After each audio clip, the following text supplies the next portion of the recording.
All அஸ்ஸலாமு அலைக்கும். இந்த வீடியோவில் என்னுடைய நார்மலான ஒரு ஃபுல் டே ரொட்டீன் தான் ஷேர் பண்ணியிருக்கேன். யூஸ்வலாகவே நம்ம ரொட்டீன் விலாகில் ஹஸ்பண்டை நான் பெருசாக காமிச்சிருக்க மாட்டேன். ஏன்னா இவங்க கடைக்கு காலையில் சீக்கிரமாக போயிட்டாங்க அப்படின்னா லஞ்ச் சாப்பிட்றதுக்கு தான் வீட்டுக்கு வருவாங்க. அகெயின் பார்த்திங்கன்னா ஈவினிங் கடைக்கு கிளம்பிடுவாங்க. பட் இந்த வீடியோவில் ஹஸ்பண்ட் வீட்டில் இருந்தாங்க அப்படின்னா என்னுடைய ரொட்டீன் எப்படி இருக்கும் அப்படிங்கிற மாதிரி தான் நான் ஷேர் பண்ணியிருக்கேன். அண்ட் ஆல்சோ ஒரு சில அவுட்டோர் கிளிப்பிங்ஸுமே இந்த வீடியோவில் இருக்கும். ஸோ வீடியோ ரொம்பவே இன்ட்ரெஸ்டிங்காக இருக்கும். பார்க்குறவங்க ஸ்கிப் பண்ணாமல் ஃபுல்லாக பாருங்கள். அப்புறம் நான் ப்ரெக்னெண்ட்டாக இருக்கேன் அப்படின்னு சொன்னதுலேருந்தே நிறைய பேர் ரொம்ப லவ் அண்ட் கேராக கமெண்ட் பண்ணுறீங்க. கமெண்ட் பண்ணுற ஒவ்வொருத்தருக்குமே ரொம்ப ரொம்ப தேங்க்ஸ். அப்புறம் ப்ரெக்னன்சி ரிலேட்டடாக ஒரு சில கொஸ்டின்ஸுமே கேட்குறீங்க. அது எல்லாத்துக்குமே அடுத்தடுத்த வீடியோஸில் நான் கண்டிப்பாக ஆன்சர் பண்ணுறேன். இப்போ வாங்க வீடியோக்குள்ளே போகலாம்.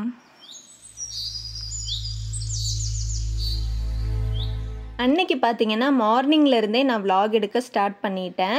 இப்போது டைம் பார்த்துட்டிங்கன்னா ஒரு 6:45 to 7 மணி இருக்கும்.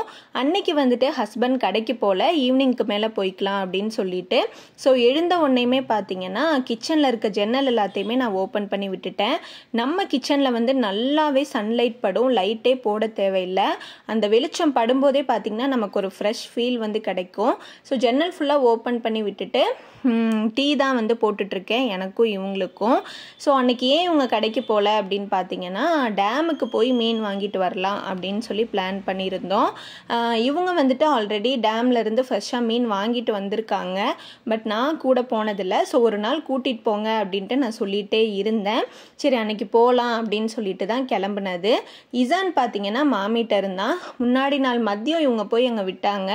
நைட்டுமே பார்த்திங்கன்னா அங்கேயே இருந்துட்டான். நாங்களுமே சரி காலையில் சீக்கிரம் போகிறனால அவன் இருந்தால் கொஞ்சம் அன்கம்ஃபர்டபுளாக இருக்கும் அப்படிங்கிறதுனால அங்கேயே விட்டாச்சு. ஒரு 7-7:30 மணி அப்படின்னும் போது நாங்கள் வீட்டிலேருந்து கிளம்பிட்டோம். ஸோ காலையிலே பார்த்தீங்கன்னா அன்றைக்கி பயங்கரமாக வெயில் அடிச்சிட்டு இருந்தது. காலையில் மாதிரியே தெரியல, மத்தியானம் அடிக்கிற அளவுக்கு வெயில். ஸோ இப்போ நம்ம எங்கே வந்திருக்கோம் அப்படின்னு பார்த்தீங்கன்னா உழவர் சந்தைக்கு தான் வந்திருக்கோம். நார்மலாக பார்த்திங்கன்னா டெய்லியுமே ரேண்டமாக இவங்க வரக்கூடிய இடம் தான் இது. ஏன்னா கடைக்கு வெஜிடபிள்ஸ்லாம் வாங்குறதுக்கு டெய்லியுமே காலையில் சீக்கிரம் எழுந்து இங்கே தான் வருவாங்க. அதுக்கப்புறம் தான் பார்த்திங்கன்னா கடைக்கே போவாங்க. பட் நான் ஃபஸ்ட் டைம் வந்திருக்கேன். இது வரைக்கும் சந்தைக்குள்ளேலாம் வந்ததில்லை. ரோட்டில் பைக்கில் போகும்போது ஜஸ்ட்டு பார்த்துருக்கேன், அவ்வளோதான். ஸோ ஒரு சில வெஜிடபிள்ஸ் மட்டும் இவங்க வாங்க வேண்டியது இருந்தது. ஏன்னா இன்றைக்கி கடை காலையில் திறக்கலை அப்படிங்கிறனால ஸோ அதை மட்டும் பார்த்திங்கன்னா வாங்கிட்டு அதுக்கப்புறம் நம்ம டேமுக்கு தான் போகிறோம். ஸோ இங்கே எல்லாமே பார்த்திங்கன்னா ரேட் ரொம்ப ரொம்ப கம்மியாக இருக்குது. ஸோ நீங்கள் பழனியில் இருக்கீங்க அப்படின்னா கொஞ்சம் சீக்கிரம் எழுந்து இந்த மார்க்கெட் வந்துட்டீங்க அப்படின்னா எல்லா வெஜிடபிள்ஸுமே ரொம்ப சீப்பான ரேட்டுக்கு நீங்கள் வாங்கிக்கலாம். ஸோ வெஜிடபிள்ஸ்லாம் வாங்கிட்டு இப்போ நம்ம டேமுக்கு தான் போயிட்டுருக்கோம். இன்றைக்கி நம்ம போகிற டேம் பார்த்திங்கன்னா பாலாறு டேம். பழனியில் 2-3 டேம் இருக்குது. இந்த டேமுக்குமே இவங்க ஒரு 2 times என்ன ஆல்ரெடி கூட்டிகிட்டு வந்திருக்காங்க. பட் இன்றைக்கி மீன் வாங்கணும் அப்படிங்கிறதுக்காக தான் சீக்கிரமாகவே கிளம்பியிருக்கோம். லேட்டாக போனோம் அப்படின்னா கிடைக்காது அப்படிங்கிற மாதிரி சொன்னாங்க. இந்த டேமுக்கு போகிற வழி பார்த்திங்க அப்படின்னா அவ்வளோ அழகாக இருக்கும். தென்னந்தோப்பு, வயல், அந்த மாதிரி மார்னிங் டைம் பைக்கில் அந்த நேச்சரோட ட்ராவல் பண்ணும்போது அவ்வளோ மைண்டுக்கு பீஸ்ஃபுல்லாக இருந்தது. இந்த டேமுக்குள்ளே நம்ம என்ட்ராகிறதுக்கு முன்னாடியே ஒரு பள்ளிவாசல் இருக்கும். அந்த க்ரீன் கலர் பில்டிங் தான். இங்கே பாருங்கள் எவ்வளோ கூட்டம்னு சொல்லிட்டு இதுதான் நம்ம மீன் வாங்குறதுக்கான இடம். ஸோ இங்கே பார்த்தீங்க அப்படின்னா நம்ம போகிறதுக்கு முன்னாடியே நிறைய மீன் பிடிச்சி பேஸ்கெட்ஸில் வச்சுருந்தாங்க. அதுக்கப்புறம் மேலே அந்த டேமில் இருந்துமே மீன் எடுத்துகிட்டு வந்துட்டு இருந்தாங்க. அங்கே ஒரு அண்ணா கொண்டு வராங்க பாருங்கள். ஸோ மீன் எடுத்துகிட்டு வந்து வச்சுக்கிட்டே இருந்தாங்க. அவங்க எடுத்துகிட்டு வந்த அந்த பேஸ்கெட்டில் ஃபுல்லாமே பார்த்தீங்கன்னா நிறைய ஜிலேபி மீன் உயிரோடு இருந்துச்சு. இங்கே டேம் மீன் அப்படிங்கிறனால 2 வெரைட்டி ஆஃப் மீன் மட்டும்தான் நமக்கு கிடைக்கும். ஒன்று கட்லா, இன்னொன்று ஜிலேபி மீன். ஸோ எல்லாத்தையும் கொண்டு வந்து வச்சதுக்கப்புறமா அந்த மீன் பிடிச்சிருப்பாங்க பார்த்தீங்களா, அவங்க எவ்வளோ கேஜிஸ் மீன் பிடிச்சாங்களோ அதெல்லாம் வெயிட் போட்டு சொல்லிகிட்டு இருந்தாங்க. ஏன்னா அவங்க ஒரு ரேட்டுக்கு கொடுப்பாங்க இல்லையா, அதுக்கப்புறம் தான் நம்மளை மாதிரி வாங்க வந்தவங்களுக்கு தராங்க. நம்மளை மாதிரி நார்மலாக வீட்டுக்கு வாங்க வந்தவங்களும் இருந்தாங்க. அதே மாதிரி மீன் வாங்கி விற்பாங்க இல்லையா, அவங்களுமே அங்கே இருந்தாங்க. ஸோ எடை போட்டு கொடுக்க ஆரம்பித்ததுக்கப்புறமா மீனை நம்ம வாங்கிட்டு ஒரு 10 ஸ்டெப் வச்சோம் அப்படின்னா மீனை க்ளீன் பண்ணி கொடுக்கறதுக்கு தனியாக 2 பேர் இருந்தாங்க. இப்போ அங்கே தான் நம்ம இருக்கோம். இந்த ஜிலேபி மீன் பாருங்கள் உயிரோடு இருக்குது, எப்படி துள்ளுது அப்படின்னு சொல்லிட்டு. ஸோ இங்கே நம்ம எவ்வளோ kgs மீன் வாங்கியிருக்கோமோ அதை சொல்லிவிட்டு நம்ம கட் பண்ணி கொடுக்க சொன்னோம் அப்படின்னா க்ளீன் பண்ணி கட் பண்ணி கொடுத்துருவாங்க. ஸோ அதுக்கு தனியாக நம்ம பே பண்ணிக்கணும். அந்த மாதிரி தான். இங்கே பார்த்திங்கன்னா அந்த க்ளீன் பண்ணுற இடத்துல நிறைய காக்கா நாய் ஃபுல்லாக சுற்றி சுற்றி வந்து நின்றுக்கிட்டே இருந்துச்சு. எனக்கு அங்கே நிற்கவே பயமாக இருந்துச்சு. ஒரு வழியாக வெயிட் பண்ணி நம்ம மீன் வாங்கியிருந்தோம் இல்லையா, அதையுமே க்ளீன் பண்ணி கட் பண்ணி வாங்கியாச்சு. இவ்வளோ தூரம் வந்துட்டு டேமோட வியூ பார்க்காம போனால் எப்படி அப்படின்னு சொல்லிட்டு மேலே போனோம். ஆனால் வெயில் பயங்கரமாக இருந்தது. என்னால் பார்த்துட்டிங்கன்னா நடக்கவே முடியலை. இன்னுமே நான் வாக்கிங்லாம் போக ஆரம்பிக்கல, வீட்டுக்குள்ளேயே தான் இருக்கேன். ஸோ ஸ்டெப்ஸில் ஏறுறதுக்குமே அவ்வளோ கஷ்டமாக இருந்துச்சு. ஸோ மேலே போய் அந்த வியூ மட்டும் ஒரு தடவை ஃபுல்லாக பார்த்துட்டு அதுக்கப்புறம் பார்த்திங்க அப்படின்னா அப்படியே வந்து திருப்பி கிளம்பிட்டோம். ஸோ வர்ற வழியில் பார்த்தீங்க அப்படின்னா வெயில் பயங்கரமாக இருந்தது, தாங்கவே முடியல. காலையில் டைம் மாதிரியே இல்லை. ஒரு பாட்டி வந்து எல்ரிக்காய் வித்துட்டு இருந்தாங்க. ஸோ அதையுமே வாங்கிட்டு இவங்க பார்த்தீங்கன்னா திருப்பி டீ குடிக்கணும் போல் இருக்குன்னு சொல்லிட்டு டீ குடித்தாங்க. என்னையும் குடிக்க சொன்னாங்க. நான் வந்துட்டு வேணாம் அப்படின்னு சொல்லிட்டேன். அப்படியே அங்கேருந்து பார்த்தீங்க அப்படின்னா மாமி வீட்டுக்கு வந்துட்டோம். ஏன்னா இசான் குட்டி அங்கே தானே இருந்தான், அவனை கூட்டிகிட்டு போயிடலாம் அப்படின்னு சொல்லிட்டு. இசான் பார்த்தீங்கன்னா அவங்க அத்தாட்ட கூட போகிறான், என்னை சுத்தமாக கண்டுக்கவே இல்லை. அங்கே அவன் பாட்டுக்கு ஜாலியாக இருந்துட்டான் போல். எனக்கு தான் ரொம்ப கஷ்டமாக இருந்துச்சு. ஸோ அங்கேயே பார்த்தீங்கன்னா இவங்க பிரேக்ஃபாஸ்ட்டுமே வந்து சாப்பிட்டுட்டாங்க. தோசை சட்னி ரெடி பண்ணியிருந்தாங்க. நான் பார்த்தீங்கன்னா வரும்போதே இந்த கம்மங்கூழ் கடையை பார்த்தேன். ஸோ போகும்போது எனக்கு கம்மங்கூழ் வாங்கி கொடுத்துருங்க, பிரேக்ஃபாஸ்ட்டுக்கு நான் அதே சாப்பிட்டுக்கிறேன் அப்படின்னு சொல்லியிருந்தேன். கம்மங்கூழ் வந்து எனக்கு ரொம்ப ரொம்ப பிடிக்கும். சின்ன வயசுலேருந்தே 3 நேரம் கொடுத்தாலும் சலிக்காமல் குடிப்பேன், அந்தளவுக்கு ரொம்ப பிடிக்கும். ஸோ வரும்போது பார்த்தீங்க அப்படின்னா கம்மங்கூழ் வாங்கி தர சொல்லி அன்னைக்கு பிரேக்ஃபாஸ்ட்டுக்கு வந்து நான் அதுதான் எடுத்துக்கிட்டேன். அதுக்கப்புறம் பார்த்தீங்க அப்படின்னா வீட்டுக்குமே வந்துட்டோம். ஸோ வீட்டுக்கு வந்ததுக்கப்புறம் பார்த்தீங்கன்னா சின்ன சின்ன வேலைகள்லாம் இருந்தது, அதெல்லாம் இவங்க பண்ணிகிட்டு இருந்தாங்க. இசான் பார்த்தீங்கன்னா விளையாட ஆரம்பிச்சிட்டான். நான் வந்துட்டு மார்க்கெட்லேருந்து வெஜிடபிள்ஸ்லாம் வாங்கிட்டு வந்தோம் இல்லையா, அதில் வீட்டுக்கு தேவையானது எது, அதுக்கப்புறம் இவங்க கடைக்கு கொண்டு போகிறது எது அப்படின்னு சொல்லிட்டு அதை தான் தனித்தனியாக பிரித்து வச்சிட்டு இருந்தேன். எங்கள் ஊர்லலாம் பார்த்தீங்கன்னா வெஜிடபிள்ஸ் ஒரு வாரம் 5 நாளில் இருந்தால் கூட நம்ம வெளியே வச்சாலும் அப்படியே தான் இருக்கும். பட் இங்கே வந்து தப்பித்தவறி நம்ம மறந்து வெளியே வச்சா கூட காஞ்சு போயிடுது. ஸோ வெஜிடபிள்ஸ் வாங்கிட்டு வந்தால் உடனே எடுத்து உள்ளே வச்சிடுறது. இசான் பார்த்தீங்க அப்படின்னா அவங்க அத்தா கூட ஜாலியாக விளையாடிட்டு இருந்தான். நான் வழக்கம் போல தான் குக்கிங் ஒர்க் ஸ்டார்ட் பண்ணிட்டேன். ஃபஸ்ட்டு மீனை கழுவி வச்சுட்டு ஒரு அடுப்பில் எங்களுக்கு சாப்பாடும் இன்னொரு அடுப்பில் இசானுக்கு பருப்பு சாப்பாடும் தான் வச்சுருக்கேன். அன்றைக்கி தேங்காய் பால் சாதம் தான் செய்கிறேன்னு சொல்லியிருந்தேன். பட் இவங்களுக்கு வந்து மீன் குழம்பு அப்படின்னா ஒயிட் ரைஸ் தான் பிடிக்குன்றனால ஒயிட் ரைஸே வச்சாச்சு. அப்புறம் தேங்காய் தக்காளி வெங்காயம் எல்லாமே வந்து குழம்புக்கு ரெடி பண்ணி வச்சுட்டு புளியுமே ஊற வச்சுட்டேன். இப்போ பார்த்தீங்கன்னா அன்றைக்கி மீன் புளிச்சது செய்யலாம், அந்த ஒரு ரெசிபி ட்ரை பண்ணலான்னு ஒரு பிளான் இருந்ததால் ஒரு பிளேட்டில் மிளகாய்த்தூள் காரத்துக்கு தேவையான அளவு, கொஞ்சமாக மஞ்சள் தூள், உப்பு, லெமன் ஜூஸ் சேர்த்து நல்லா மிக்ஸ் பண்ணிக்கிறேன். ஒரு 2 மீன் வந்துட்டு நான் கட் பண்ணாமல் வாங்கியிருந்தேன் இல்லையா, அது மெயினாக வந்துட்டு இந்த ரெசிபி பண்ணுறதுக்காக தான். இதுக்கு வந்து நான் 2 ஜிலேபி மீன் தான் எடுத்திருக்கேன். ஒன்று வந்து நல்லாவே குட்டியாக இருக்குது, இன்னொன்று வந்து கொஞ்சம் பெருசு தான். பட் இந்த ரெசிபிக்கு வந்து மீன் கொஞ்சம் குட்டியாக இருந்துச்சு அப்படின்னா நமக்கு செய்கிறதுக்காக இருக்கட்டும் டேஸ்ட்டாக இருக்கட்டும் ரொம்பவே நல்லாயிருக்கும். ஸோ இந்த 2 மீன் மட்டும் வச்சு பண்ணிக்கலாம் அப்படின்ட்டு நம்ம ரெடி பண்ணி வச்சுருந்த மசாலாவை அதில் மேரினேட் பண்ணி வச்சாச்சு. அதுக்கப்புறமா ஃபிஷ் ஃப்ரை பண்ணுறதுக்கு வந்து மாமிக்கிட்ட தான் அவங்க எப்படி மசாலா போடுவாங்கன்னு கேட்டிருந்தேன். ஸோ ஒரு மிக்ஸி ஜாரில் கொஞ்சமாக மிளகு, கொஞ்சம் அதிகமாக சீரகம், கொஞ்சமாக மஞ்சள் தூள் சேர்த்துட்டு காரத்துக்கு தேவையான அளவு மிளகாய்த்தூள், ஒரு 7-8 பல்லு பூண்டு, உப்பு தேவையான அளவு சேர்த்துட்டு கொஞ்சமாக தண்ணி ஆட் பண்ணி நம்ம மிக்ஸி ஜாரில் போட்டு நல்லா ஒரு ஃபைன் பேஸ்ட்டாக அரைச்சி எடுத்துக்கலாம். இதை அப்படியே வந்து நம்ம மீனில் அப்ளை பண்ணி வைக்க வேண்டியது தான். நான் யூஸ்வலாக ஃபிஷ் ஃப்ரைக்கு வேறு மெத்தடில் தான் மசாலா போடுவேன்.